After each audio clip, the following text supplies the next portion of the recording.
Welcome to Moss Marketing Mondays, aka the M3 Podcast. Brought to you by Moss Marketing Group, bringing you everything marketing every Monday. Stay tuned for marketing tips and tricks you can use today. The M3 Podcast, marketing knowledge to help you succeed. Let's get started. Welcome back to the M3 Podcast. This week, we got the Halal Guys, Osama, Answer, and Fahad. So I gotta make sure I get your names all right. And you are brothers, Osama and Fahad, and you were like an honorary brother, right? Pretty much, yeah.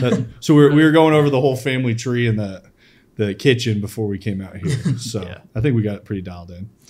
But I want to go back. Like I feel like we were sitting inside having dinner, and we should have just put the microphones in there. Honestly, should have stayed mic'd up. Good conversation, yeah. It was great, and I want to get into the business side, but I also want to get into you guys growing up. You guys went back and forth to Pakistan and the States, and we were talking so much on that, and we are just talking the culture side.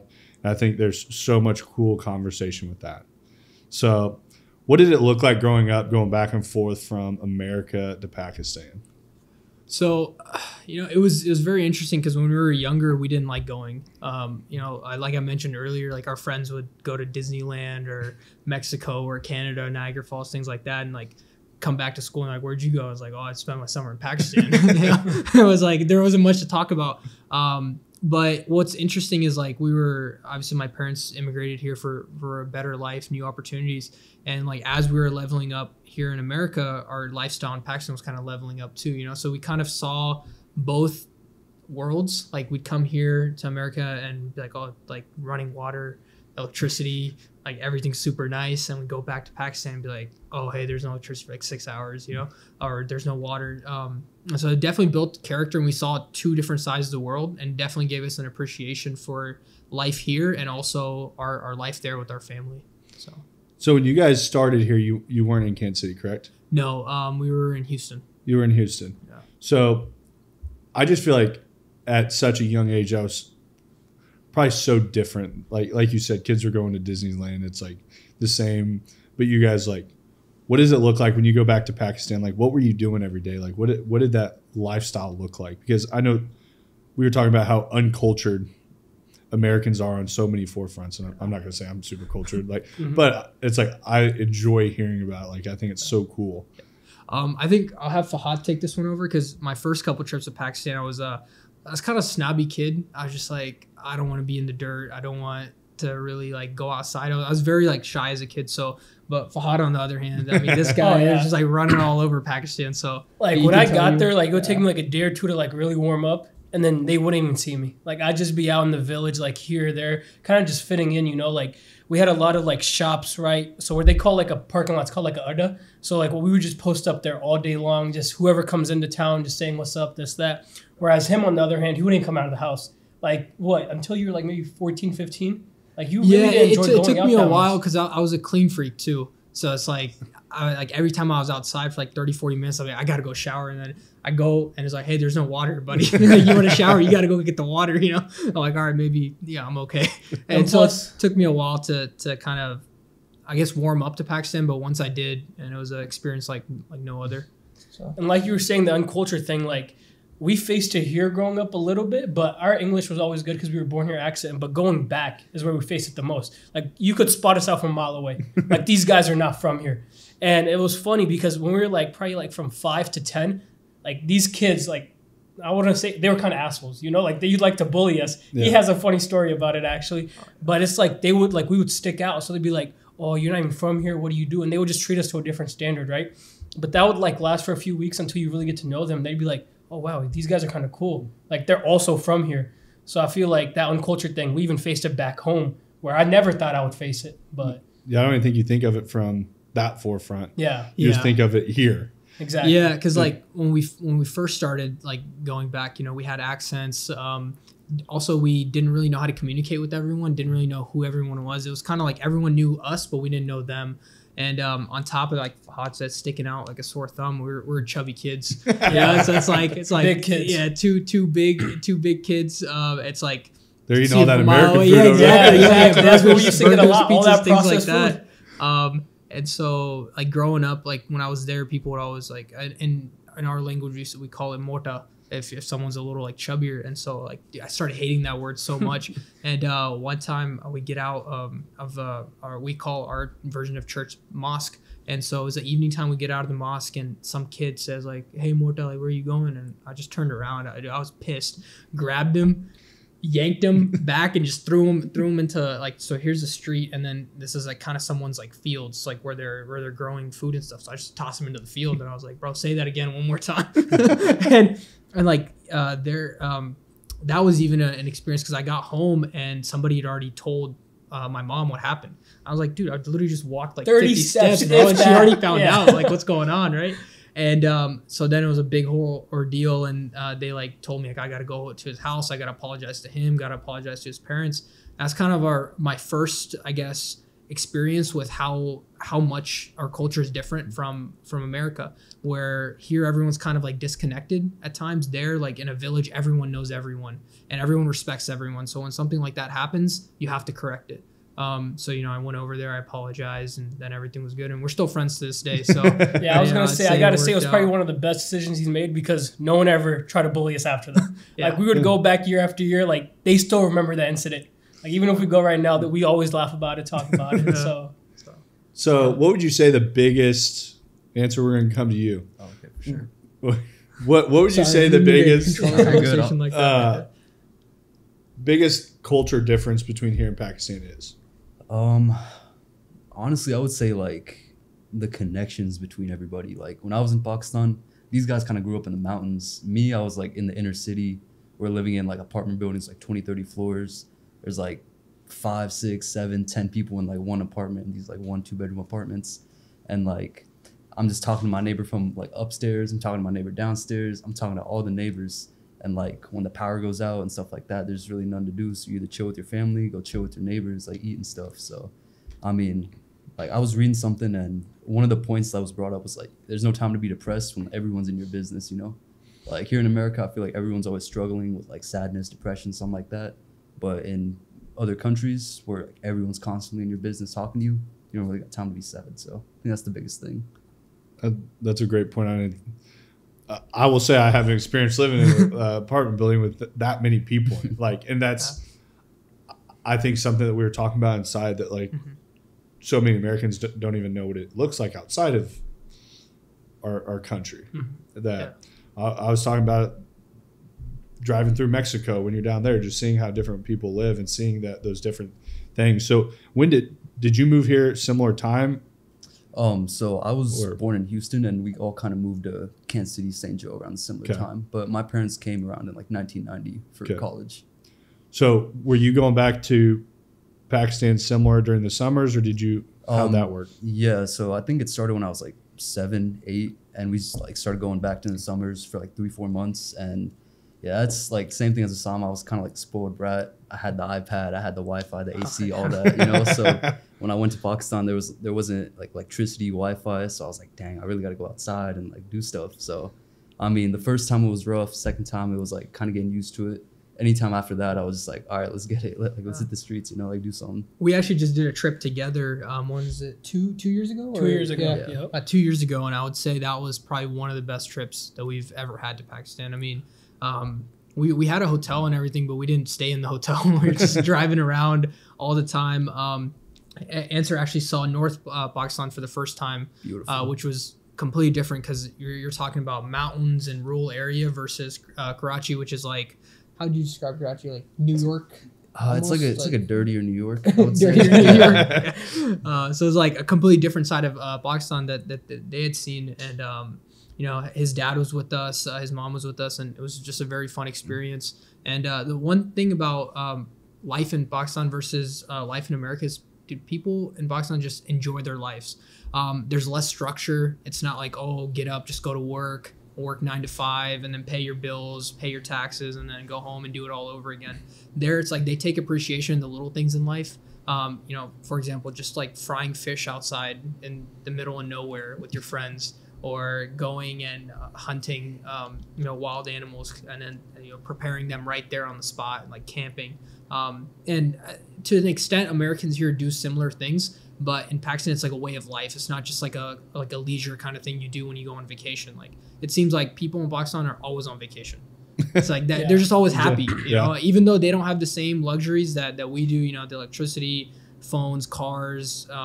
It's just, for some reason, you just go there, you see how people go about their days, and it's just like there's just no stress, regardless of their situation. Do you think that appreciating those luxury, or appreciating what they have, and we may have more luxuries here, but do you think that there's something that is connected to us being just plugged into phones all the time here in America? Is that similar over there, or? Now I would say like that gap has decreased because, you know, everybody in the world has TikTok, Facebook, all that, you know, but there's still like a good part of Pakistan that doesn't have all that, you know, that's still rural. I'd say it's definitely more now, but way less than what the average teenager in America is. Yeah. No, absolutely. And TikTok is kind of was the widespread of it, because even before that, when we used to go, our cousins weren't on their phones. Like, they would only use them to text or call. And like Osama was mentioning, like this last time I went to his hometown, Karachi. I'd never visited before. I went with a cousin of mine. And like every single night around 10 to 11 p.m., all the friends would meet up around the city. And there was like 12, 15 of them. And it was like a nightly thing. Like here, you know, you have to schedule a time with friends. You got to do everything. You might see them once or twice a week. There they see each other in the morning. They'll go have lunch. They can do everything and still fit their work in between. So I feel like that's kind of what they replaced that phone and being plugged in with, is they're always together. They're making memories. Just a simple thing as, I need to, like, for example, if we go to Walmart, we're not going to call up our friends and be like, let's go to Walmart. But they're in Pakistan. You'll get like 5-6 guys just to go with you to go get milk or yogurt or something like that. So I feel like that's kind of what they replaced the digital with. Yeah, and I feel like it used to be that way in America too. Like, it used to be kids ran around in packs. Like as people grew up, like it was like packs. And I feel like that has kind of changed. I think the electronic world has shifted that a lot. That I think that's, you're talking about people being sad, and it's like, I think a lot of times it is from just comparing yourself to others 24/7 on social media. That social media is people's highlight reel. Yeah, that is what it is. It's not their real life all day every day. Granted, there's some people out there that like put a lot on there, but it's also, I mean, every single person has issues. Every person has different things going on, but it's like you said, there's someone out there that has a lot less. You're talking about you're talking about two brothers going to get water to shower. Yeah. I never had to do that. Like, I didn't. But it's like, you talk about those things, and there's people here that don't even appreciate that. Exactly. And so growing up in Houston, what was that like? That Osama would have more memories of, because we moved. Me and Ansel were only like 5, 6 when we moved. Like, we went to preschool in St. Joe, so I don't have too many memories of it. Yeah. But you know, growing up in Houston was actually a lot similar to our lifestyle in Pakistan. My grandma's house was kind of like our base of operations. So like the whole family lived pretty much within either walking or 5 minutes of a drive to my grandma's house. So it was like everyone would go to work in the morning, and then in the evenings it was kind of like a already set kind of thing. No one had to invite you. You just show up to grandma's house. And so, you know, have tea, biscuits. Kids would have milk and cookies. Dude, we used to go through probably 6-7 gallons of milk as a wonder family. you were kind of a chubby kid. Exactly. I couple days. I too was a chubby kid. I also liked milk and cookies a lot. like 5-6 sleeves of Chips Oreos a day. Oreos, you know, everything. And so it's kind of just like a set thing. Like, that was our thing to relax. You know, we weren't going to go out to the movies. We weren't going to go to the mall. Even if we did, it was going to be as a family. But like, grandma's house was like the way to go. And even when we moved to St. Joe, there during the summer, if we weren't going to Pakistan, maybe we'd go before Pakistan or after Pakistan or winter break. It was just back to grandma's house. So we didn't really take many vacations when we were younger. My dad was always busy, and I think sometimes it was easier for him to just be like, all right, where should I send them? Grandma's house in Houston or grandma's house in Pakistan? You know, and so yeah, we just grew up around family all the time, and you know, we had our fair share of disagreements as kids. Like, Fahad and I used to not get along very well. And, was bad. It was bad. It was bad. And yeah, I think when we started hanging out with Answer, that he's kind of like the medium. That's why they put him in the middle here. No, it's perfect representation because it's And, like he's like kind of a peacemaker. If anything gets out of hand, he's like, all right, guys. Exactly. calm And the down. thing is I don't think we really knew you in Houston though. Like we knew of you, but Yeah, no. Like, So did you guys just all move up here like just by chance? no. The same, So or- We actually, did skip a key detail. let's go back a little bit. We did. So Yeah. my dad and his dad used to be friends in Houston, and they found a business opportunity for a gas station with some other guys, and so they pulled their money together. At the time, it was a pretty significant investment for both of them, and they just got unlucky. One of the partners turned out to be a crook, took the money and ran.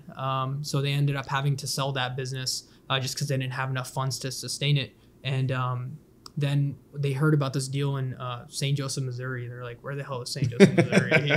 Like, where is this place? And so my dad actually at the time thought it was Missouri City in Texas. So he's excited. He's like, oh, Missouri City, that's close, like 40, 50 minutes.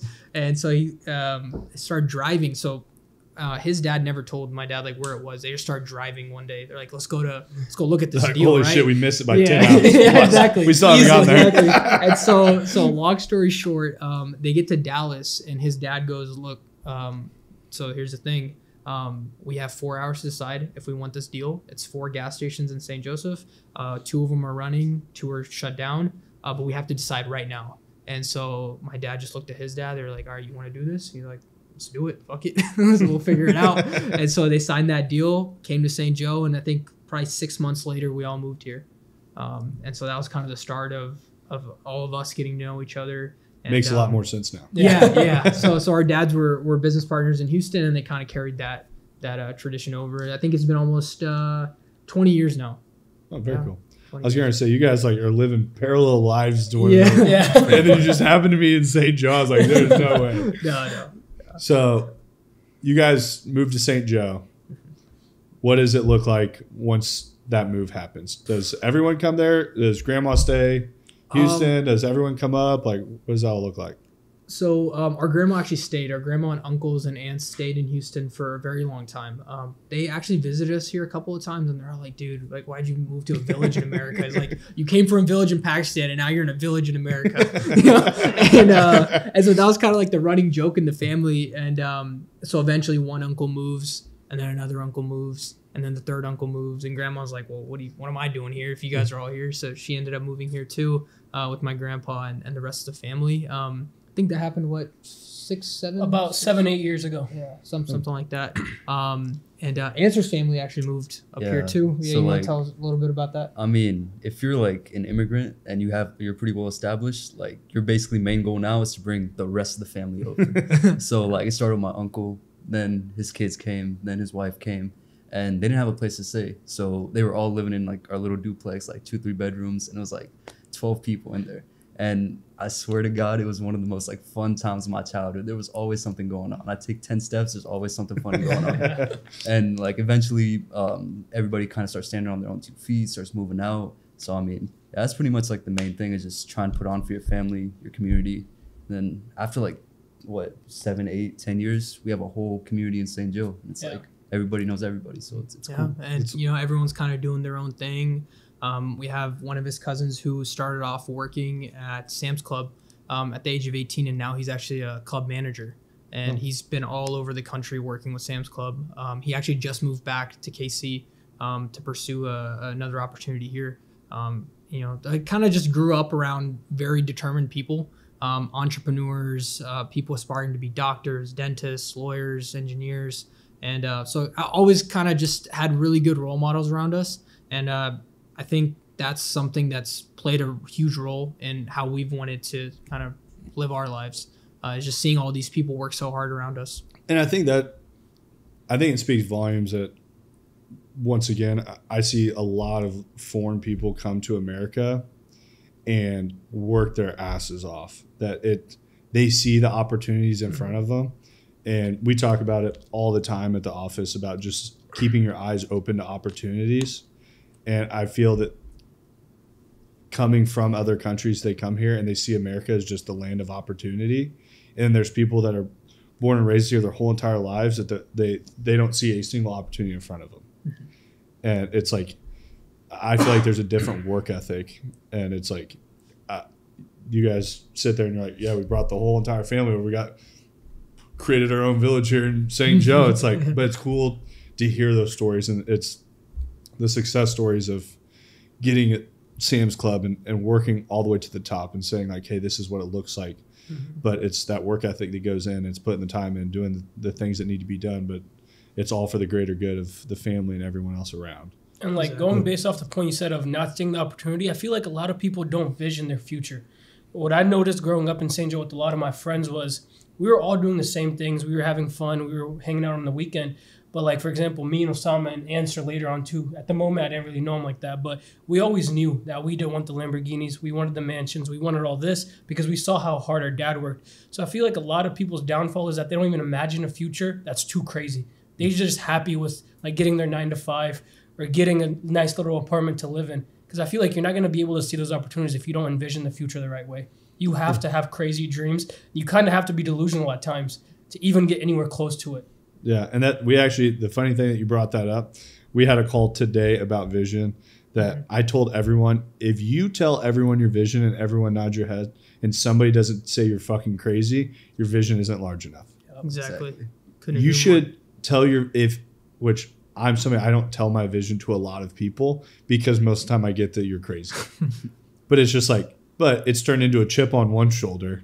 Yeah. And then it's like, also you start figuring out who's in the correct circle when you're saying that to someone and they're like, dude, yeah, that's 100% possible. Like you do X, Y, and Z. Like the thing is when you build that vision, you reverse engineer back to what needs to be done daily, weekly, monthly, yearly, and you can take yourself to wherever you want to go.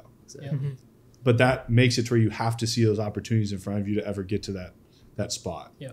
And I think certain people have it and certain people just, like you say, just kind of put these blinders onto life. Mm-hmm. And then they just want to point fingers at everyone else. Because I think it takes the stress away too. You know, it takes that big burden off your shoulders. If you don't even imagine or don't think about it, you're not worried about, oh, how am I going to get this X amount, or how am I going to get, or how am I going to get there? They're just content with their life. Yeah. Which, if some people are like that, you can't knock that, but it's like you could do so much better for yourself. Yeah, and I look at it as you see these stories that one day we're all going to show up some pearly white gates at some point. That our book is written, mm-hmm. and it's like, is it written the way that it was supposed to be written? Yeah. Mm-hmm. Like, did you put in everything to look back and say, hey, I don't regret how I did that at all. Mm-hmm. I did that 100% the way it was supposed to be done, and I'm happy at this spot. And I think that is hard for a lot of people because I think a lot of times that story comes to an end when we're here, and it's like they didn't put in what they were supposed to. Mm-hmm. They look back at all these opportunities that they didn't take.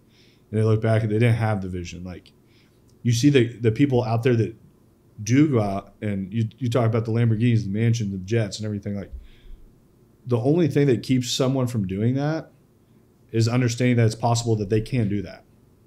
Exactly. How do you think any of those people ever got there? Exactly. You think it just poofed out of the air? Out of nowhere? No. Yeah. I think it's a lot about, and this is something that a lot of people always talk about, but it's just circle, right?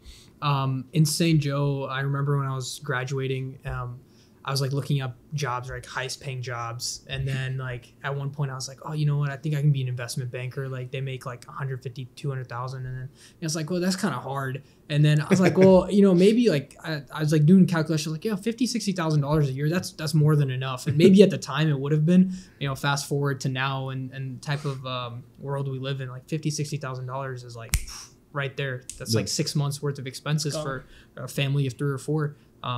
Or 2 if it's like a lot of expensive choices.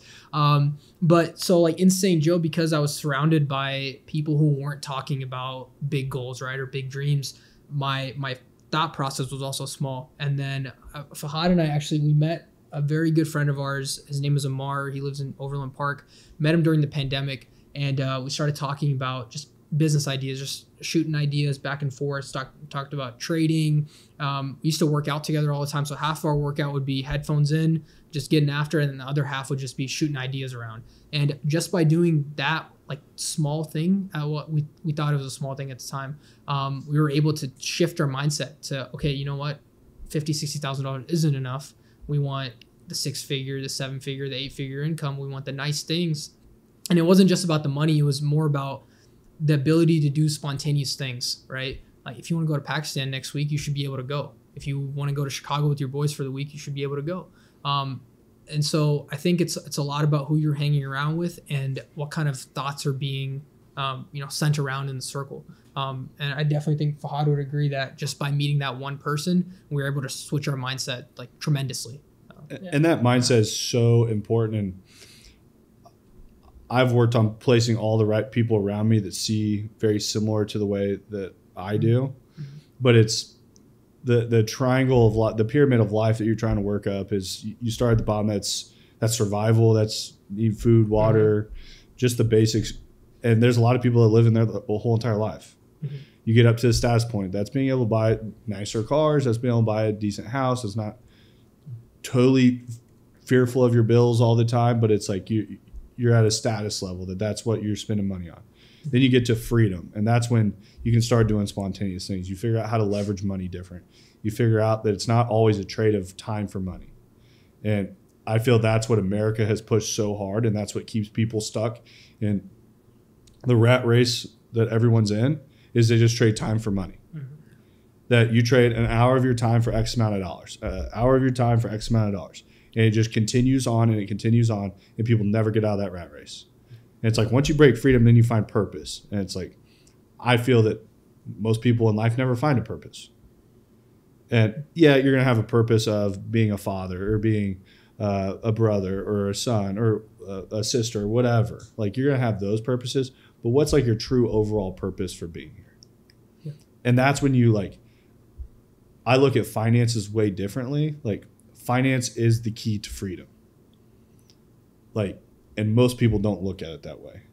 That those finances, when you can understand how to use them, you can own your freedom and you can be spontaneous, because going to Chicago with the boys and then going to Pakistan and everything, none of that shit's free. Exactly. Plane tickets aren't cheap in today's world. Anymore. So you look at all these things, and when you go to Chicago for a weekend, like I was at a bachelor party there for 4 days, and it's like you spend money so fast at places now. Yeah. Because everything's a good idea. Exactly. At that point, everything is good. Especially with friends, there is no bad idea. Exactly. So it's like you look at what that takes, and then it's like people want to do those things, but then if you're trading your time for money, I mean, you end up locking yourself into you have no time, because you've traded all that time trying to get the money to try to go do these things. And before you know it, you're running the same year over and over and over and over and over and over, and then life's over.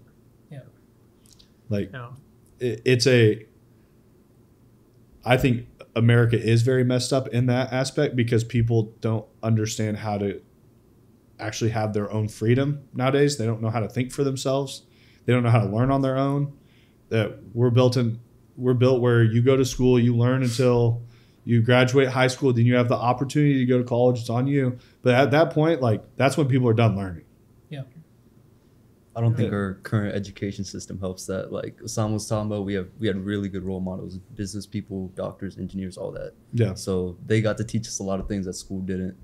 So I mean, 100%. I talk to a lot of people like my age now, like, credit, what's that? Yeah. And I have to explain to them oh, this is how you fund a car or a house, all this, all that, So. You see college kids all the time come out of college, and they would come in and try to buy cars. Like my brother and I were in the auto space, and I mean, they don't have any credit, and they don't know why they can't buy a car, and they're mad at us. I'm like, might be that no one taught you that. I mean, you spend a lot of money. Like the only thing that's on your credit is student loans. Exactly. So they got you for some loans, but they didn't teach you how credit actually works. I'm in my last semester, so this upcoming semester will be my last one. I'll be done.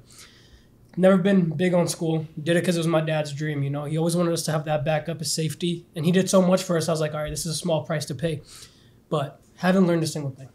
No, this is not even a joke. It's really not. I go to class, and I'm probably exposing myself, and everything's online. The quizzes, the homework, everything's online. And the kids that do try, like Andrew said, I've had conversation with some of these kids who have a 3.9, 4.0 GPA. Anything business related or anything real life, they don't know what they're saying. No. They really don't. They're confused. And I'm like, how are you guys paying? Because these days, college, even if you're in state, is like $5,000 to $7,000 a semester. Yep. So you're going to set yourself back $40K. Now, when you graduate, you have this whole list of jobs or whatever, but what are you going to do when you get to those jobs? Just going to go online again and rely on that? So that's kind of why Osama was talking about the role model and everything. I remember I was like 7 or 8. My dad started taking me to the store, and I loved it. He didn't like going when he was young, but I would literally beg my dad to go. He'd be like, no, not on weekdays, only on weekends. I would go, I'd hop on the register, and you have to be like 18 to sell liquor or alcohol. So I'd just be there. They gave me a little stool. Like the clerks really liked me, all of our employees. So I'd get on there. I'd be typing everything in. And after a few weeks, I had all these prices memorized in my head. And just to know like how the prices are going up, all these little things, they don't teach you that in school. Why are prices going up? How much do you need? Supply, all the basic things. I learned by actually just going and just sitting there with my dad or listening to like my dad would be on the phone with suppliers or wholesalers. Just like listening to those conversations taught me a lot more than I've learned sitting in a classroom.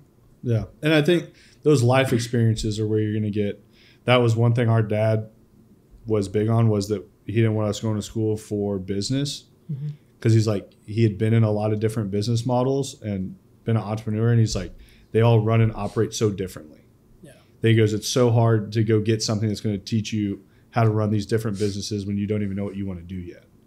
And it is hard that, I mean, we have this conversation on a lot of podcasts, and I think it's something that's very relevant in today's world, that it is being pushed on people, but there's also a generation that's coming up that's figuring out how to leverage the space differently. And I think that you guys are younger than me, and I think so. Just a little bit. Just a little bit. I'm pretty old now. 2-3 years, right? Yeah. But it's like this generation coming up, I feel like it's the biggest split ever, that the workers and the people that are actually actively learning and progressing is, I'm going to say less than 1%. I'm going to say it is a very, very small percent. Yeah. I don't think there's probably a stat out there that we could check this, but I'm just saying people that I have actively been around, I feel like it's going to be easier and easier and easier to win in the business spaces as we progress. Because the people we compete against now are 30 years older than us. Yeah. Yeah. And they're soon to be retiring. The younger generation has I don't want to say nobody's, but they have half stars and you have 5 stars. Like, and it's like, you have these superstars that are just running the space, and then you have people that just aren't doing anything, and they're just pointing fingers at everyone. It's everyone else's fault. So it's like it's the economy, it's the presidency, it's this, it's that. It's always something else. But I think that that's just different mentalities of people on work ethic, drive. Once again, back to seeing the opportunities. What has to be done to get there? Yeah. So that, I think that's a good lead into what got you guys into Halal Guys. What did that look like to say, hey, we want to open up a restaurant in Liberty now, not even St. Joe. You broke out. You said, I want to go south, not Houston south, but like Liberty south. Yeah. So the Halal Guys thing kind of honestly came out of nowhere. Actually, I shouldn't say nowhere. We were looking for opportunities. So like pandemic started, and Fahad and I were out of school, and Answer was out of school, and we were just all online and just didn't really have anything to do other than go to the gym and then take some online classes. And then I was working with my dad at the gas stations. But I started to notice that my productivity levels at the gas stations were falling off, not because I was being lazy, but because everything was already done. Like everything's already set up. I would go there and half the time I'd just be standing around. So I started asking myself, like, what can I do? Like, so we have all these established businesses right here. What can we do to just kind of add a cherry on top? And so just started looking at different things. Started out with potentially buying a Dairy Queen in Houston. That turned out to be off thinking about Houston first. Yeah, exactly. Yeah, we did. And dude, there's so many things. I mean, hotels, motels, dry cleaning, coin laundry, just was literally online all the time. Then there's this small fiasco with day trading. That didn't work out. That didn't work out. Seems pretty self-explanatory. That did not work out. So that was a big L. And then one day we were at a restaurant. I think it's a local chain, El Maguey, in or North Oak, actually, by OGKC. Yeah, by OGKC. Just got done with a workout with our friend Amar, and we were just sitting there talking about how we don't really have that many options in KC. And he goes, dude, you know Halal Guys? I was like, dude, do I know Halal Guys? Like, I love that. And he goes, we should open up a Halal Guys. And I was like, okay, that sounds like a good idea. So I get on the website, start looking at some of the details. And we're sitting at dinner that day, and I looked over at Fahad. I was like, I'm going to do it. He goes, Dad's eating right now. I was like, I'm just going to do it. I pitched it to him. It was like probably the 100th idea that we pitched to him in the last like 6 Not months. even exaggeration, like 100. What, did you have to pitch the day trading thing to him? Actually, no, and we're gonna circle back to that point. But that was a big turning point as well. Yeah, that was a big turning point. And so usually, like, so the thing about my dad and Answer's dad is they're already content with where they were, right? They had successful businesses. They were bringing in a good income, and they didn't really feel like they needed to go out and take more risks. They were just kind of happy with where they were. And I think that's where us coming in kind of changed things for them. So started out with Halal Guys, and I think we had everyone on board within 48 hours. I literally pitched the idea to my dad. He was eating dinner. He got quiet and finishes up, washes his hands, comes back to the kitchen. He goes, so what's this idea? He goes, how much is the investment? Tell him. He goes, okay. 1 second, goes to the garage, calls his dad, and then comes back. He goes, okay, Andy's on board. I was like, oh, that's great. I was like, so we just need a couple more people because the investment's a little bit big. And he goes, okay, I'll handle it. Next day, calls his business partner in Houston. He goes, all right, he's on board too. And then we got Amar's dad on board. He's actually a doctor, so he'd never done a business like this before. So got him on board, and yeah, that was kind of how we did it. It was very spontaneous, but I think that is kind of what set us up for what was to come later. So as soon as that started, it kind of reignited a fire for my dad and his dad. It was kind of like there were those young entrepreneurs from 20 years ago again. So like, okay, what's next? And so it's like, oh, let's buy this and let's buy this and let's do this and let's do that. They did go on a spree for a little bit. Yeah. And it was actually, it was almost like we were like the proud sons looking at our dads like, hey, go dad, you go do this. Because for the longest time, they were just like, any idea would give to them. They're like, oh, what's the point? It's too risky. And like, as soon as they did one thing, they had fun with it. So they're like, okay, let's go keep the momentum going. Which I think that's something that comes that I feel like we do it as like a business as a whole, but the energy comes from growth. And it's exactly. like, that's, I will say every single podcast, but it's like happiness is found in progression. Mm-hmm.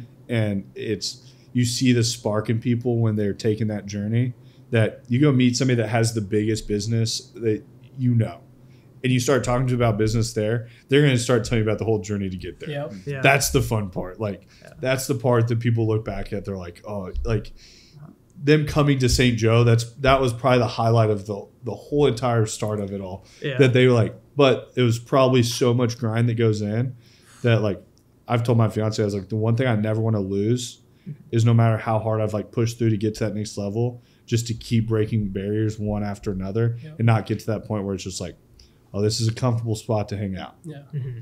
Like, I think that's where you kind of lose that. And I think it's cool that you like reignited that fire into them. That was like, hey, now it's game on again. Yeah, at first I was thinking like, all right, Dad, it's time to hand over the ropes. Like, let me do the stores and stuff, you know? And then once he started doing like the whole spending spree and stuff, this man hasn't slowed down. He still works like 10, 12 hours a day. Like even recently we were doing a deal and I was like, he like kept me out of it. And I was like, what's going on? Because his dad and me were like homies. Always talking, texting, calling.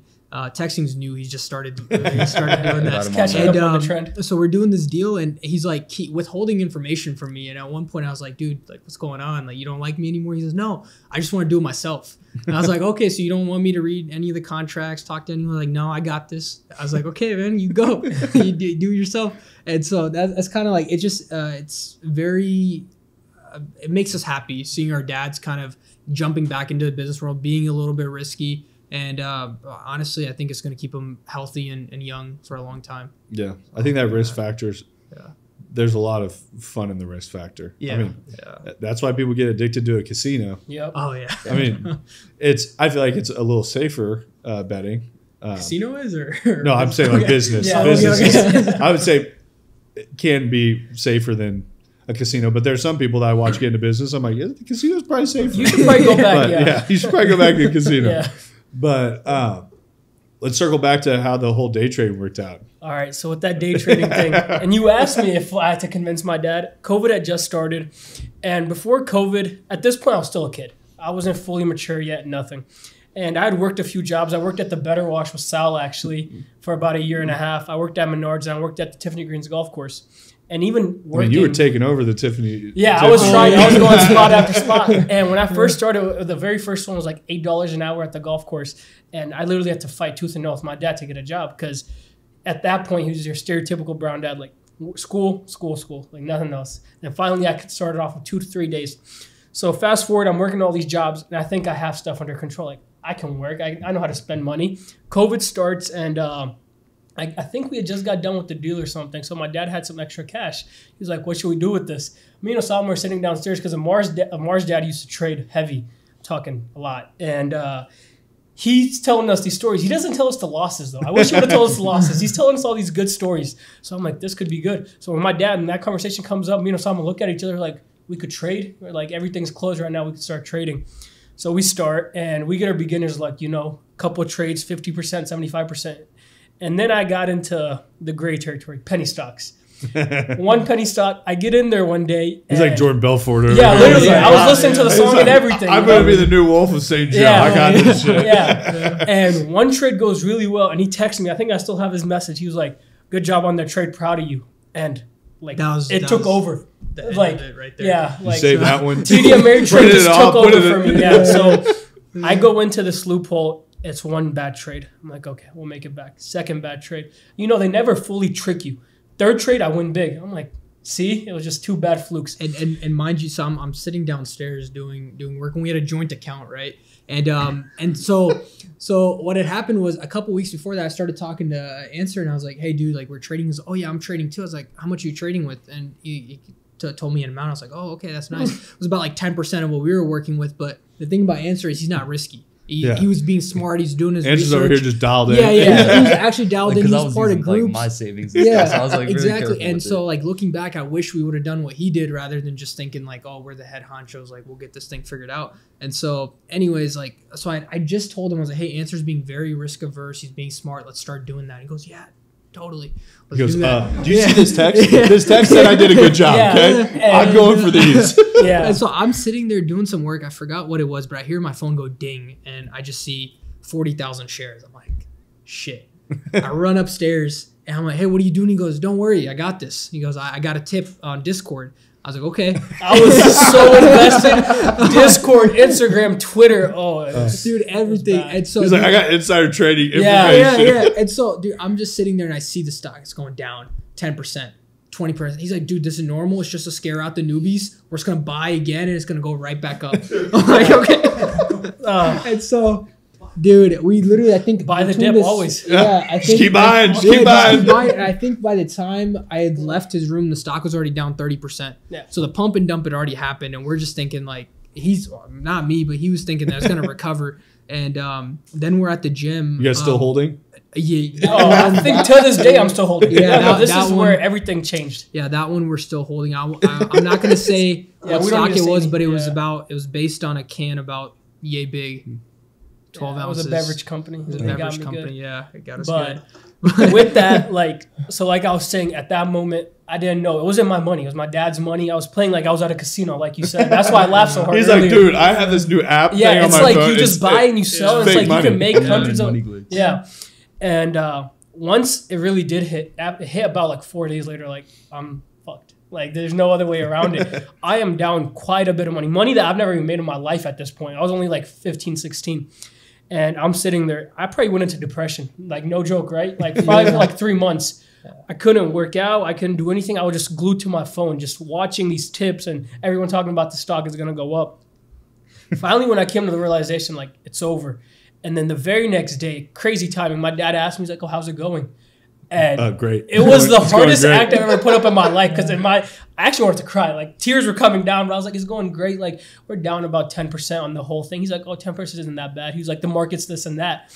And that moment is kind of when I started picking up all these different side hustles. So I started like looking at cars to buy on Facebook, started flipping those, ordering shoes from like eBay, jerseys, like I don't even know if you guys remember like fake NFL jerseys. I was telling people they're fake, so I wasn't doing anything wrong. Like I was buying these jerseys for like $11, selling them for like $60 a pop. And I'm doing all of this. Like I think for like 4 straight months, I don't think I did anything to enjoy myself, but ways to make this money back. But looking back, those were best 4 months of my life, because that's kind of what made me realize is, sure, our parents have they've built like a kingdom for us, but we still don't have the freedom of just doing anything, because like we need to take that kingdom and build into an empire. So I feel like, yes, that loss was really bad, but it shaped me and him for the rest of our lives, because that work ethic I gained from then on, I don't think I ever would have gotten if I was still just sitting there. And if I would have made big in day trading, I don't know where I'd be right now. Yeah. Probably not doing everything that we've done now. I'm a very go with the flow kind of guy. Like I'll take a little bit to say, okay, this is messed up. Like I'm gonna be sad about it, and then I'm like, okay, let's do something about this. And that's kind of the realization that we had, because I was like, dude, what are we gonna do? Just sit here and cry about it all day? Like we got to do something, right? So I just started investing more of my time into my dad's business, and part of it was guilt, because I was like, I should have stopped him, and then part of it was like, okay, we gotta make him so much money that he never asks us for that money back. Yeah. You know? And so that's what we did. And at the same time, I'm talking to Answer, and he goes, yeah, I made $40 on my call. I made $50. I'm up 20% on my portfolio. I'm like, dude, I'm so happy for you. I went from loving stocks and talking about it for hours a day to like anytime you'd bring it up with me, I just changed the conversation. I'm like, that's why are we talking about stocks? Like, why are we talking about trading? And the craziest thing is, I just realized if my dad watches this, he'll find out today. He just never found out, because we made it back every single penny and gave it back to him. So to this day, he doesn't know. So it's gonna be funny when he watches this and finds out. He's gonna watch this. He's like, "Oh, the day trade thing didn't work." No, because like he had given him the money just as kind of like, "Hey, keep this safe, and one day I'll ask it back for you." And so, my sister was getting married. Super safe right now. Yeah. So when we took our trip to Pakistan 2 years ago, all of us, my sister got married in Pakistan. So it was like a destination wedding.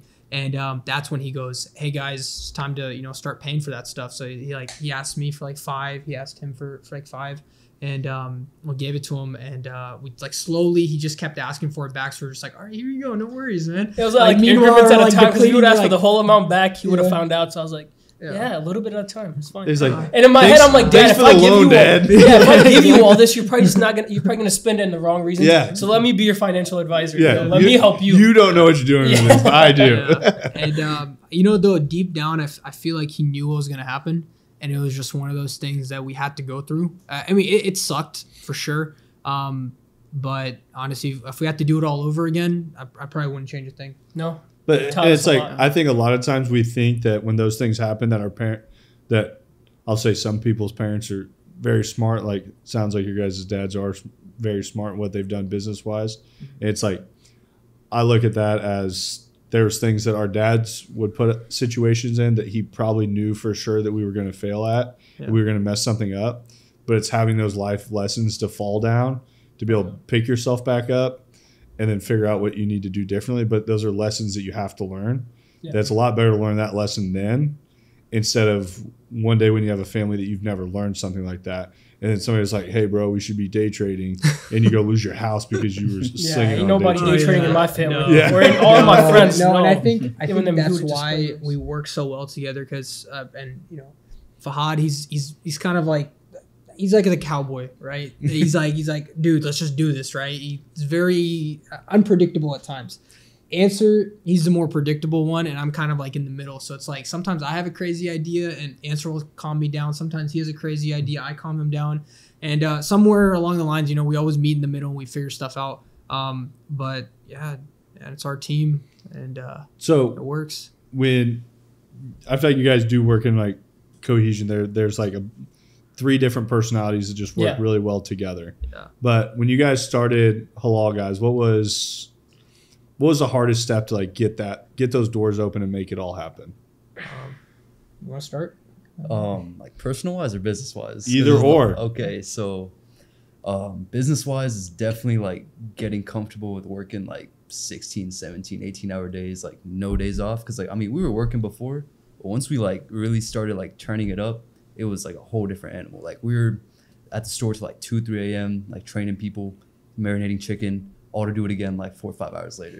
So like kind of toughing that out was like pretty hard. But after that, everything really started to fall into place. And then personal wise, this was like more after we opened, but definitely like letting go of the little petty arguments.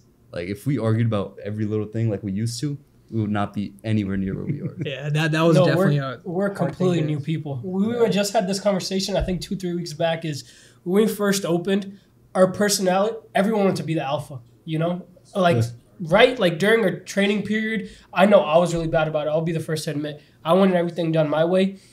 He wanted everything done his way. And Andrew was just there. I feel like Andrew just wanted a voice too. So he was, like, we were all just arguing, you know? Yeah. And now, I think it's been a solid, like, 4 or 5 months. Hopefully we don't jinx ourselves. The things that we used to argue about, now we look at each other and we're laughing. We're like, all right, let's get it done. Let's get it fixed. Let's move on. So I think that's definitely the biggest thing.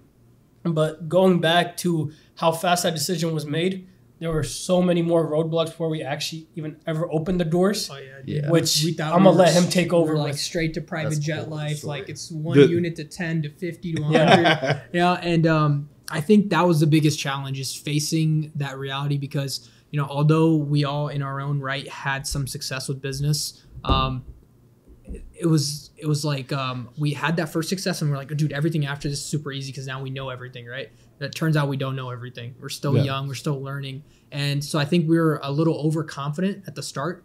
And then we started, you know, selecting sites, and then that didn't really go well. Like, I think we submitted probably, 15, 20 sites to Halal Guys corporate. And like every time we thought this was the one, and they come back and be like, no, this is not the one. And so at one point it was more like frustration, right? Of like, this thing just isn't working out. And then we ended up finding Liberty, which the way I found this spot is I went to 87th Street in Lenexa, where there's that new town center, and there's like I think Hawaiian Bros and Chick-fil-A and all that. And so there's a spot there, and I called the agent's like billboard, and she goes, oh, unfortunately that spot's taken, but hey, I have a confidential listing for a restaurant in Liberty. But you're going to have to act fast. I was like, how fast? She said, well, if you could just like go look at it and talk to me within the week, we can start something else. I'll go right now. You're like, this sounds like a 4 gas station deal in St. Joe. Yeah, exactly. Exactly. And what's funny is that day was a Friday. And so Friday we have a Friday prayer at the mosque at 1:30. And so I usually don't like to do anything other than go to the gym, and then I'll go to prayer and then go to work.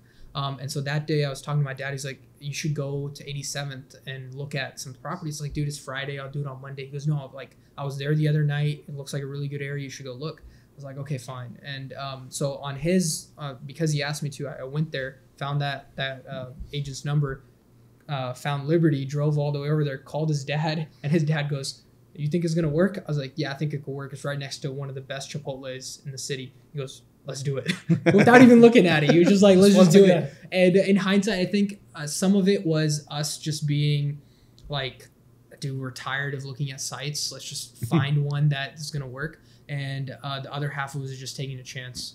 And so we submitted that site to Halal Guys Corporate. They came back within, I think, maybe a week or so. They're like, this is a good spot. And we're like, okay, let's get it done. It's like, hey, that's close to Dane's house, so I think it's... Yeah. We kind of already had a feeling we were going to connect, you know? Yeah. And but, you know, little did we know that was the easiest part of all of it. And sorry, I kind of went off on a tangent. I think the hardest part that we all had to understand, and Fahad kind of touched on this, is our individual roles within the organization. Like he said, we all started off trying to be alphas, like it's my way or no one's way.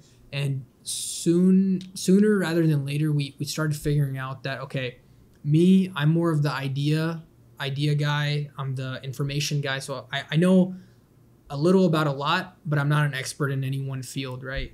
Answer's kind of similar, but he's also the workhorse, right? Dude, this guy Answer sometimes will do jobs like with grease. You ever taken out grease? No, and a bucket? It gets pretty nasty sometimes.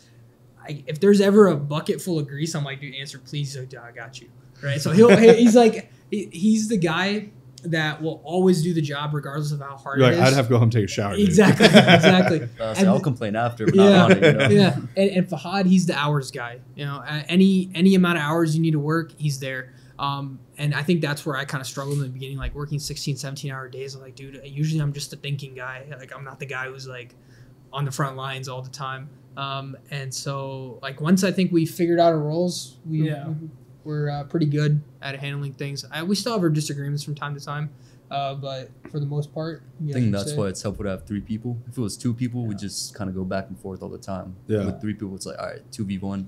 let's get it done. And that's where, like, as I multiplied, like, my leadership team and I brought more to the table, it was amazing how much smoother the company ran. Because in the beginning, I was like, I had that deal, like, I have to have my hand on everything. And I was actually the bottleneck to the company. Like, and the crazy thing was, I read that in books. I'm like, not me. Not me. Like, it couldn't be me. And then, like, I'd read another book. I'm like, they're saying the same shit. I'm like, you read another one, it's like, dude, they're saying the same thing. And then I'm like, maybe I need to step in the mirror and see if and then I'm like looking at everything I have my hand in. I'm like, oh my God, that's me. I mean, it's so hard to let go, right? Because you think that if you're not doing it, it's just not going to get done the right way. Exactly. And then you start, like, but when you place the right people around you, it was crazy. I started, like, having things get done. I was like, do this your way. Like, I want to see how you would decide to do this. And they do it. I'm like, that's way better than I would have. Never would have thought about that. I didn't even think of it that way. And it's like, it's cool watching, like, people come into their own, but it also gives people a sense of purpose too, that, like, they're getting to grow, they're getting to level up, they're getting to learn. And there's sometimes I put people in situations that I know are going to suck and I know that they're going to fail, but I need them to learn that lesson too. And it's like starting to, like, understand that, like, you guys are going to hire people that you're going to train, and you're like, they're going to make mistakes, but it's like you have to let them make those mistakes for them to learn not to make the mistake again. And it's like a really hard concept to learn in business, especially, like, I have OCD. Like, I want things perfect all the time. Like, I'm clean all the time. Like, it's just that perfection level. I want it so perfect all the time. You like to ask obvious questions too? Yeah. Yeah, that's me. But it's like, you do that and you're like, I'll ask questions. Sometimes they look at me like, are you really asking me that? And I'm like, okay, fine. I want to ask you that again. But it's just like, but they understand what the standard is. To where it's like, it's better. It's even better as it, like, progresses and they make a mistake and they know that they make a mistake, and then they're coming to you, and it's like, now it's got to a point where I won't solve that problem. Like, they run into a roadblock, I don't solve it for them. Like, you need to come to me with 3 different ways of how you fix this. Like, start teaching people how to think to overcome those obstacles. Start training them to be the problem solver. And it's like, that's how you multiply companies like crazy, because you talk about, like, opening up one location, Jet Life, here we come, game on. But it's like, then you see everything that you go through just to get one open, that in the future, like, there's going to be a lot of things that you already know to keep your eye on when you go to open up that next location. Exactly. You're going to be like, okay, I know this is a pain in the ass. I know this is hard. I know we need to be training this way. I know this mistake's made all the time. This is something we probably need to implement this into training. So it's like so many different things that play a role in that you can even you're becoming better at what you do. And you're like, that next one, when you have 5 of them, you can't be the cook at all of them. No. It's like, so then all of a sudden you're like, okay, I have to put people in place here. And then great managers and great leadership. And it's like, how do you build them to be better leaders? Because that, at the end of the day, is what's going to drive all of it. Exactly. So, like, when we first started Halal Guys, I remember telling them, I was like, yeah, dude, 30 to 45 days, that's what it says on the website. Like, we'll get site selected and everything. And it's probably going to take, like, another 4 to 6 weeks for construction. We'll be up and running. I ended up taking 2 years for the first one. So, you know, like 30 days, close. Yeah. You know, but I think, like you said, I think the slap in the face was necessary for us to face reality, because kind of just went into it thinking we're like big dogs already. You're like, okay, we had a little bit of success. We made some money. Now we're just going to go keep making more money. It's going to be super easy. But, you know, wasn't the case. And that's like a lot of what the M3 podcast has like been about, is like, we've had so many successful business owners sit at this table. And it's like, you hear these stories and everyone sees that shiny object at the end, and they see all this success and they see where they stand now. But it's like, people don't know the story of what got them there. They don't understand the grind that went in to get them there. And it's like, in today's world, so many people are right out the gate to say, oh yeah, they were given that, blah, blah, blah. And it's like, to mouth off and say something when they don't even know the story behind it. They don't know the 2 years that went into getting Halal Guys get the doors open. They didn't see all that what you guys put in to make that a reality. And then they don't see that every single time I think I've ever walked in there, one of you 3 have been in there to serve me. Like, and I go there often. So that's saying something. Yeah, I actually knew you before you even met me for the first time there. So. That's definitely one thing we did learn from our dads is growing up at the gas station, like our dads. So my dad goes by Nick and his goes by Andy. And every single customer that walked into the store knew Nick and Andy. Like from 5-6 years ago, they met. Like my dads might not remember, but they remember telling my dad about their life story, about this, about that. So like even when I was at the store, 16, 17, I was helping my dad out with one location, whereas all of us were at our own different locations. And by the end of it, by like the end of the 6 months, I knew every single person there. So it's like coming in, like sometimes people would just come in to talk, just to talk to me or my employees, you know, because we understood what they were going through and stuff. And what it cost me, it might cost me 4 or 5 minutes out of my day. But for them, it might be the highlight of their day, you know, because some of these people were really going through hard times and all they needed was somebody to listen. And I feel like that's why we're so successful at our gas stations back in St. Joe. It's kind of why you said one of us is always there at the restaurant. It's a good habit, but it's hard to break too. Like I know a lot of people who tell me, "Why are you at the restaurant all the time? It should be automated. It should run on its own." But it's like we want to make sure. Plus, we're not anywhere where we want to be yet. We're approaching 1 year in February. So like we're still in our growth phase. That's why it's so important that all of us are there, always trying to talk to customers, build that connection. Because I've seen a lot of reviews on Facebook, DoorDash, everything. It's like, oh, the owners are so cool. And that's a big part why people come back to us. Because competing with Chipotle next door is not easy. No. They're a behemoth, you know? So it's like we have to offer some type of service that will make those customers want to come back. And I think that's something that, I mean, right out the gate when I came in there, like I thought the customer service was something different. That the energy level was different. And I'm a big energy person. There's nothing worse than like going in, like, it can happen at Panda Express. It can happen at Chipotle, whatever. Hello? Yeah. What do you want? And I'm like, wow, bro. Good to see you too. I guess I'll take chicken. But it's like, I come in and like most of the time when you guys are like behind the guy, what's up, dude? Like all the way over the top. And it's just like, I don't know. It's just the energy that's in there. And it's like even dealing with the other customers in there that it's just, I don't know. That's something that is lacked a lot that I will say that's going to be your hardest multiplier in what you guys do. Yeah. Because it's great doing that, but a lot of times that does chain you inside of businesses. But I think you guys also being younger are going to be able to draw a younger crowd that want to be a part of something cool that you guys are doing. Yeah. And, you know, recently I've noticed this a lot more. Like I was more of a control freak in the beginning. Like just, I still sometimes I go into my old habits. Like today I texted him, I was like, hey dude, check the lettuce. I had to throw some away the other day. He goes, I already did it. I was like, all right, I just wanted to make sure you did it. And so same thing with our team members. Like I always be asking them these like obvious questions or telling them like repeatedly, repeating myself constantly, like, hey, do this, do that. And I think it was when we got back from LA, while we were gone, we had a corporate visit. And we knew that it was going to happen, but we had already booked our trip. And we're like, dude, we're not going to change our trip now because of a corporate visit. I was like, if anything, it's a good opportunity to show them that we have trained our teams really well. And we ended up scoring, was it 90? 98, the highest we've gotten. Yeah. And our team members killed it. Yeah, dude. And I think like, hey, maybe you guys do better without us there. That's what I was actually thinking exactly. When I came back, right? Like, I was just, I don't know, I think I was having this conversation with Answer. Like, before I went to California, I was like telling them when to cook food. Not many things, but like maybe right before rush, this, that, telling them things. Now I don't have to tell them anything. Like, I can't remember, it's been like 2 weeks since we've been back. I don't remember the last time I told them to cook anything. They just time it so well now. And I think what we talked about earlier in the kitchen was just letting them fall. The thing is, these guys didn't even fall. They knew what they were doing the whole time. But I think with us always being there, they didn't want to overstep maybe or something of that sort where they were like, they don't want to make decisions while we're here because that's our job.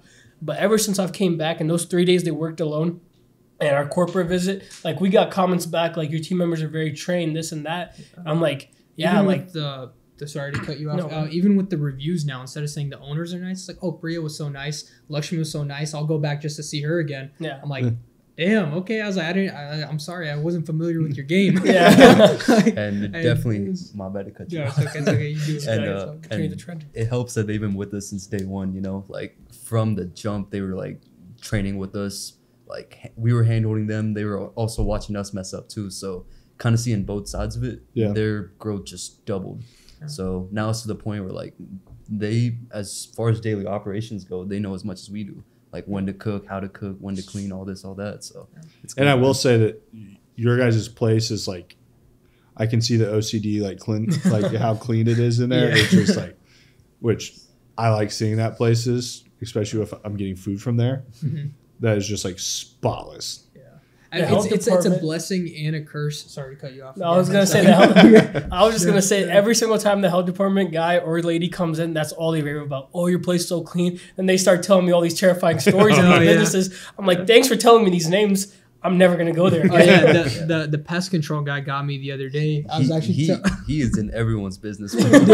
so I'm walking into the restaurant. It's about like 10:45, and he got there. He was just leaving, and he goes, "Dude, that restaurant inside." I was like, I got scared. I was like, he's about to say like it's dirty or something. He's like, "Dude, it's spotless. You guys do great. You make my job so much easier." I was like, "Really?" I was like, he goes, "I didn't see a bug in there." I was like, "That's good. That's what it's supposed to be." That's what it's supposed to be. I was like, "Do you often see bugs?" And he goes, "Yeah, dude, so and so." And I'm not gonna obviously say any names, but I was like, "All right, good to know." Like Fahad said, and like being in restaurants, and we know where to eat and not to I got eat. a whole notes page of these. I'm not going. Yeah, Bug Guy said this is not the place to Yeah. be. But where do you guys see Halal Guys going in the next 5 years? Oh man. Well, your guys' locations, like what is that vision that you guys are going after? You guys want to take over? So our goal, we were going to expand this year, but kind of learning back, like you said, we learned a lot the first time we did it because we signed our location. As soon as we had a grand opening for this one, we wanted to continue and start opening our second one. But that's kind of where we all took a step back when you're like, you know what? We made a lot of mistakes trying to accelerate the process. It's not worth it. So we kind of held it off this year, but we do plan on expanding next year. And we do have a 5-unit deal. So we do a minimum, we're going to have 5 stores. So I think that's kind of the plan for the next 5 years, to answer your question at least, is to have 5 locations in like the 5 major spots of Missouri and Kansas. And then from there, I haven't really thought after 5 years yet, only being 20 years old, kind of only seeing until 25 right now. But there's a lot of room for growth. That's one thing that I have learned is, sure, we do have slow days. I'd be lying if I said we were just killing it every single day. But one thing that just keeps me going is if we get that customer in our doors, no one leaves not liking the food. They always come back. So to know the only hard part that we have in our journey is getting people to try our food for the first time, that motivates me even harder. Because I know how good our quality is. You guys, though. Yeah. Because I know our quality is there, our customer service there. And if just getting through that door, once they come through that door, I've seen people, and the funniest part is they're always like, "Oh, I've looked at you guys like 4 times. I just never come." I'm like, "All right, come here. Let me give you my favorite thing." And they always come back. So it's like, that's kind of where we're at right now. I feel like with our mindset, we would all agree is our goal is to have 5 stores in 5 years. And then after that, whether we expand or if we go do different things, that hasn't been decided yet. And So go for it. the second store was definitely a tough pill to swallow. We were very energetic. I think, was it 3 days after our grand opening? 3 days, yeah. Yeah, 3 days after our Lease grand was opening, we were like, called up the landlord. I was like, let's expedite this process. Let's get this thing going. And thankfully, the landlord was a very good guy, a very good team. They let us off the hook with minimal, I shouldn't say minimal, but if they wanted to enforce the lease, they could have enforced the lease for the freaking whole contract, but they're like slap on the wrist and you get to go. So I'm very appreciative of that. And I think it was just one of those things that we had to go through again because I think if somebody would have told us, hey, don't open up the second location yet, we'd have been like, dude, screw you. We're going to go open up the second location. But the fact that we came to the realization ourselves, I think that's more important. I think that's going to stick with us for not just Halal Guys, but other businesses too. Yeah, 100%. And I also think that like on your point to the food quality, like that's not even something we've like even talked about on here. But the food, it took me one time to go in there, and I'm going to say that Ricky and Lauren were the ones that referred me the first time. Like, you got to go check out Halal Guys. I'm like, I've seen it over there. I'm like, I don't really know what it is. And it is a different style of food that like you guys came to the Midwest with something that we talked about the first time that we met, that it's a whole different clientele here. Yeah. And it's like, you do just need to get them in the door one time. If you get them in the door one time, it is something that you're like, wow, this is like a healthy eating option. It's phenomenal. And we're talking about how clean it is, and it just, you don't feel bloated afterwards. You don't feel like crap. And it's Depends on how much sauce though. You can kind of go crazy with the sauce, then it's gonna be. I don't know. I go pretty crazy with the sauce. I still feel Still, pretty, yeah. I mean, I'm not like a sauce bandit or anything that you're looking for somewhere out we got there. somebody. But it's like I enjoy this. Like I enjoy every bit of it, and it was something that, I mean, I get it every week now. Like at some point during the week, but it's something that people that eat are even eating healthy. Like you can have a healthy eating option. You just can't have the cheesecake when you're checking out. Yeah. But no, I think that 5-year goal, you guys, I mean, you're gonna hit it no matter what. And it's, you have the multiplier too. That's like, it's a snowball effect. Like as long as new people are seeing your stuff all the time, it was the same thing that happened like when we opened. I thought it was like right out the gate. Like I was the same way. I was like, we got 1 account, we got 2 accounts. We're like on account 3. I'm like, dude, Jet Life, real close. Yeah. I'm like, we're like almost there. For like, dude, start looking it up on the I'm like, black one. I'm like, dude, I'm like, the multiplier is nuts. But then it's like, then we started in like, we had to hire people. Then we got into like payroll side. Then we got into like payroll taxes. Then we got into benefits. And it was like all these things. I'm like, damn, like all this shit's expensive. Yeah. So, but it's actually learning how to become like that real business owner that I think taking that step back to set that up, you guys are making the right move, and you're putting eyeballs on it every single day, that once that really picks up steam, it's going to be, I mean, game over. And kind of just to add on to that 5-year thing was, which I feel like we should have talked about a little bit more, but the whole goal of bringing Halal Guys, it's kind of was more than a restaurant. I think we kind of lost that for a second when we got into the money things and had a couple good days. But the reason we even brought Halal Guys here was Osama's theory, and I didn't really embrace it at first, but now I'm starting to embrace it even more, is we wanted to, so first thing was the Muslim population. It's growing very rapidly. Plus, there just wasn't this type of food. There wasn't halal food in Kansas City. And I think we came in at the perfect time to kind of just change the scenery of everything. Because you look at the big cities like Chicago, Dallas, Houston, New York, all these cities have a lot of halal options. And they're not only targeted towards Muslims, they're targeted towards everyone. You know, everyone enjoys that food. There was a big lack of it in Kansas City. And I'm not saying that we're the ones taking credit for it, but just since we've opened up Halal Guys, I think I've seen like 4 or 5 new ones pop up. So to like be a part of that kind of transition in the industry is also a big thing. And like, who knows, of course we're going to open these 5 Halal Guys locations, but definitely, at least me, myself, you know, I want to expand onto that and bring different restaurants, whether that's restaurants or different type of services to Kansas City to kind of help grow that industry even more. And I think that's what just foods from all around the world, when they, of course, they hit the coast first and they work their way inward.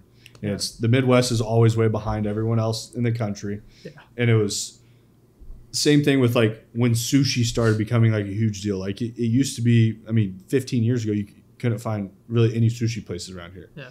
And I remember like people were putting sushi places in. I'm like, that's a terrible idea. I'm like, who is going to eat that? Now I eat it like 3 or 4 times a week. I'm like, that was a great idea. But it's like the same thing. It's like that transition of food that I remember like when Siva over there, like the first time like I ever walked in, there wasn't a person in here. I'm like, this wasn't a good idea. And then now you go in there, I'm like standing in like a 5-person line. There's not a seat available in the place. I'm like, hey, this was a pretty good idea. Like, but it's like that transition happens, and it's like, but you're bringing that culture into an area that it's like they need to start trying that kind of food. They need to be. It has to be integrated in somewhere, and it's just it doesn't happen overnight. It doesn't. You don't just throw something up and everyone's like, oh my god, I love that kind of food. Yeah. And it's one person tries it, they go tell a few people about it. The next person tries it, they tell people about it. People are seeing it online. It's just like that multiplier that just keeps happening over and over and over. Yeah. And that was sorry, go ahead. And I think like food is one of like the first major steps of like KC becoming somewhere like Chicago or Texas or LA. Like when you go on vacation, you can talk about the activities and stuff, but you really like talk about the food. Like, yo, like this place was fire. And you think about that because it's not here. So it's just one of like the first steps. And I will say that I think for a long time, I don't think Liberty, and I think the Northland is growing a lot. And I don't think the Northland has had a lot of those different options. Yeah. I think OP had it for a while. Like OP's had it. OP's doing pretty good about it. Yeah. They've had integrated a lot of different types of these like franchises, different types of food that isn't the norm. And I feel like the Northland has always just been like, I mean, it's a pretty regimented McDonald's, Burger Yeah. King. Hey, what a burger Arby's. you keep Steakhouse going. is like just Yeah. things that they're familiar with. Yep. You know. No one's risking it to put something different up to say, Yeah. hey, we want to move this market forward in this area. But I think it's transitioning really quickly. Yeah. So I think you guys are definitely on the forefront of that. No, we're definitely excited, and it was actually a funny story. Not too long ago, so there's a new restaurant opened up in Overland Park, and we followed them, and just as like a show of like, hey, we support you guys, and then what was it? Maybe 2 or 3 weeks later, they have gyro platters and gyro sandwiches added to their menu. Yeah, it was insane. And I just I found it at first. I found it a little annoying, and then I was like, you know what? That's good, because if they're in Overland Park, they're gonna expose people to this kind of food, and by the time we open up our store, at least 10 or 15, whoever tries the food, they'll know like what gyro is, right? So it'll be easier for us because the education's already done. And so I think with food, a lot of times people maybe get scared when another concept opens up or a similar concept opens up, but really it helps you out, because if let's say another Indian restaurant opens up across the bridge from Seva, right? I think it's going to help Seva, because more people across that bridge might try Indian food. They like it. They start searching Indian food near me, and guess what pops up? Seva. Yep. Right? So I think food is one of those industries that works in unison. And we see that all the time, because you go into a busy trade area, you see McDonald's, Burger King, Whataburger, Wendy's, all these places all together. All serving like the exact same thing. Exact same thing, yeah. Slightly different. Slightly different, yeah. So, that's why we were like, let's do Halal Guys, and we hope that it inspires other people to open up more concepts. Because growing up in Houston, we had access to so much halal food, like halal Korean, halal Chinese. Recently, there's been a new halal Brazilian steakhouse, which is just like Fogo de Chao, but it's halal and Muslims can go. And so for people who follow the halal diet to a T, like it's very beneficial for them to live in places like that. And I think that's why a lot of people just don't really come to KC, because there's just not that many options. But, I think one day KC will be one of those places like Houston or Dallas or Chicago. Yeah. So. It's definitely, I think, the fastest growing city out there right now. It is. Oh, Yeah. for sure. I mean, I've been seeing like Kansas City ranked #1 in so many different lists, like places to visit, place to stay, places to study, work, hybrid work. Yeah, so it's like we're going up that ladder pretty fast. and you start seeing, when you start seeing big tech come to areas, and I mean, big tech is buying up big amounts of land. I mean, servers are being put in these areas. Like, there's a lot of that stuff. Like, the airport was a prime example of things that are changing. Like, that was a point for people flying in and out. Like, just kind of keeping a feel for the pulse of what's happening. Like, it is accelerating really quick. Yeah.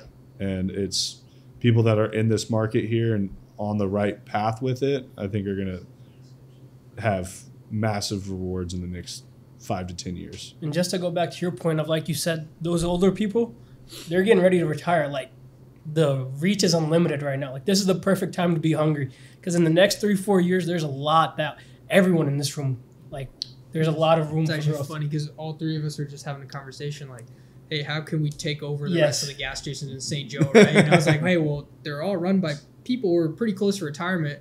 And I was like, their kids are kind of like going and being doctors, engineers, and lawyers. And like, they really need them. It's just more of a headache. I was like, so I say, let's go start talking to them. And, pretty soon we'll have the whole market. So there's, in our free time, we like to just plan out the empire, and whatever happens. But I think, once again, it's important to just keep bouncing ideas around and keep that excitement going. Yeah. So. Yeah, that's the best way to do it. Yeah. I mean, most of the time I ask this question, like what you would go back and tell your 20-year-old self, but I don't think that question works on this podcast. But I very much appreciate you guys coming on. We very much enjoy working with you guys. You guys have amazing food. And like I said, as more people try it, the more people are going to go there. And the more people that see it, the more people that are going to go. So, once again, thank you for being on. We will plug all of Halal's links below. Halal Guys, all of their Liberty links below for all your social platforms. Like, subscribe, keep following the M3 Podcast. But thank you again. It's M3 Thank Podcast. you. Peace. Thanks for listening to the M3 Podcast. Be sure to subscribe so you don't miss the next episode.